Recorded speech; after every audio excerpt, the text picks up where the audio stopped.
Friend, welcome to 12 ऑक्टर। आज का topic है सर्कुलेटरी पाथवे, यानी हमारे हार्ट में ब्लड कैसे और कहाँ कहाँ फ्लो करता है। ठीक है, इस टॉपिक को हम पूरे डिटेल में समझेंगे। तो चलिए शुरू करते हैं।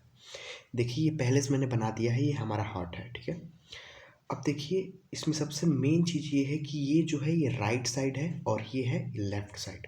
सबसे पहले हम इसको ड्रॉ कर देते हैं। इसको हम बोलते हैं राइट आर्टियम और इसको बोलते हैं हम राइट वेंट्रिकल।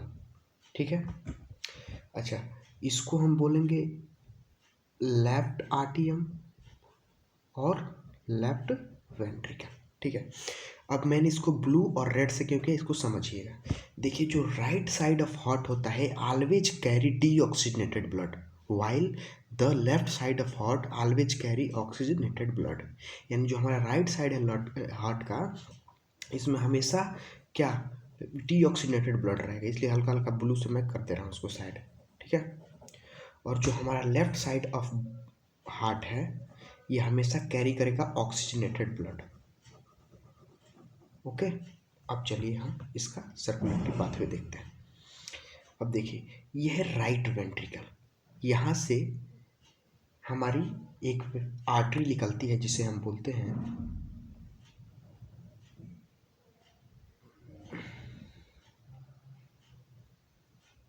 ठीक है, और ये जाती है किसके पास? लंग्स के पास।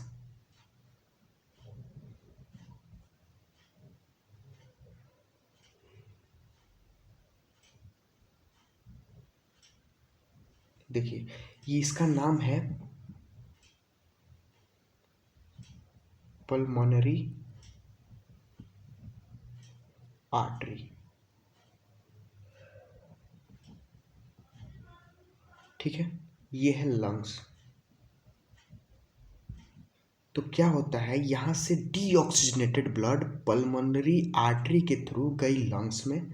लंग्स आप जानते हैं कि ब्लड को प्यूरिफाई करता है, यानी डीऑक्सीजनेटेड ब्लड को लंग्स क्या कर रहा है? ऑक्सीजनेट कर दे रहा है। जैसे ये ऑक्सीजनेट हो रही है, रेड कलर की हो जा रही है, red colour indicate to oxygenated blood, और ये हमारी किस में आ जा रही है?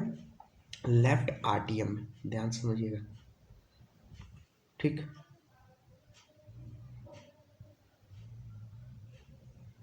ये हमारी ऑक्सीजनेटेड ब्लड आ गई लेफ्ट आर्टियम। लेफ्ट आर्टियम से लेफ्ट वेंट्रिकल में आ गई। अच्छा, लेफ्ट आर्टियम से वेंट्रिकल में आने के लिए यहाँ वॉल लगा है जिसे हम बोलते हैं बाइकस्पिड वॉल, और इस वॉल को बोलते हैं ट्राइकस्पिड वॉल।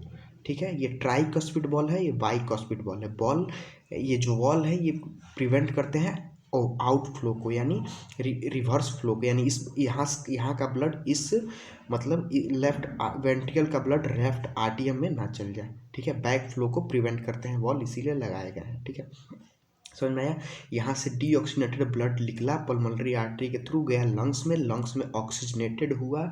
ये ऑक्सीजनेटेड ब्लड गया लेफ्ट आर्टियम में, लेफ्ट आर्टियम से वॉल बाइकस्पिड वॉल के थ्रू लेफ्ट वेंट्रिकल में गया। अब लेफ्ट वेंट्रिकल से ऑक्सीजनेटेड ब्लड निकलती है अरोटा के थ्रू।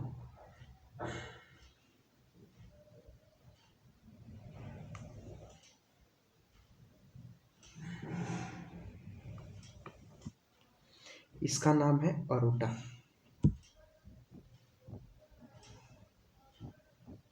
ठीक है, अरोटा के थ्रू ब्लड जाएगी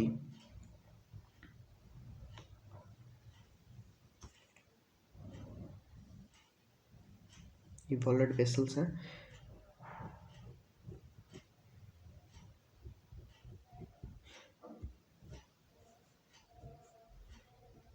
BODY बॉडी पार्ट्स में। आपको दिखाई दे रहा होगा ये बॉडी पार्ट्स है, यानी हमारी जो ऑक्सीजनेटेड ब्लड लेफ्ट वेंट्रिकल में आई थी, लेफ्ट वेंट्रिकल से गई अरोटा के थ्रू पूरे बॉडी पार्ट में, यानी पूरे बॉडी पार्ट में ब्लड सर्कुलेट हुआ, पूरे बॉडी पार्ट में ऑक्सीजनेटेड ब्लड पहुंचा, और फिर वो ब्लड जब डीऑक्सीजनेटेड हुआ तो इस बॉडी पार्ट से क्या निकला? डीऑक्सीजनेटेड ब्लड निकला। ये डीऑक्सीजनेटेड ब्लड चला जाएगा किसमें? राइट आर्टियम में।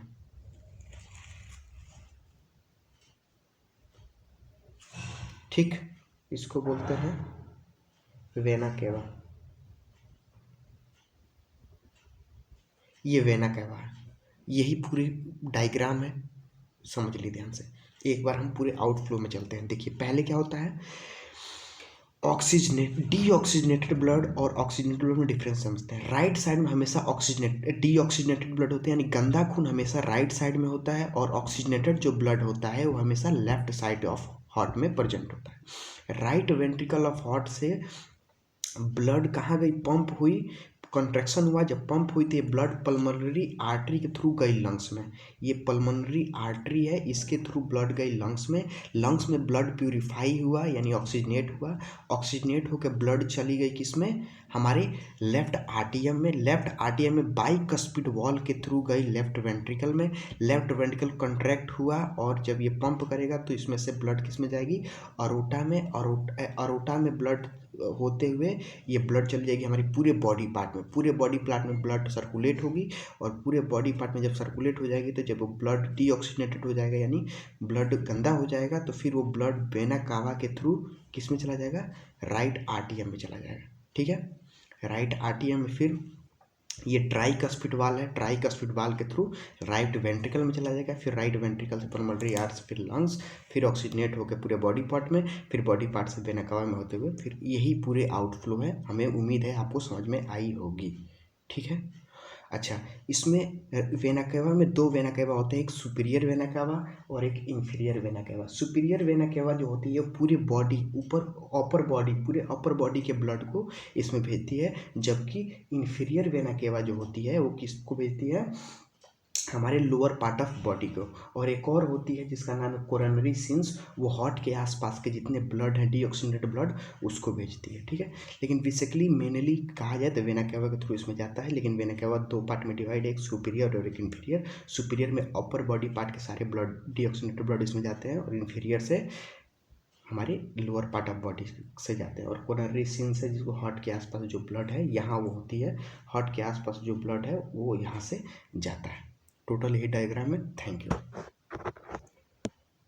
और ये बहुत इंपॉर्टेंट टॉपिक है क्लास 11th का भी और नीट का भी, इसे ध्यान से आप लोग पढ़िएगा, और अगर समझ में आया हो तो वीडियो को लाइक कर सकते हैं आप, और चैनल को सब्सक्राइब भी कर सकते हैं। थैंक यू, धन्यवाद।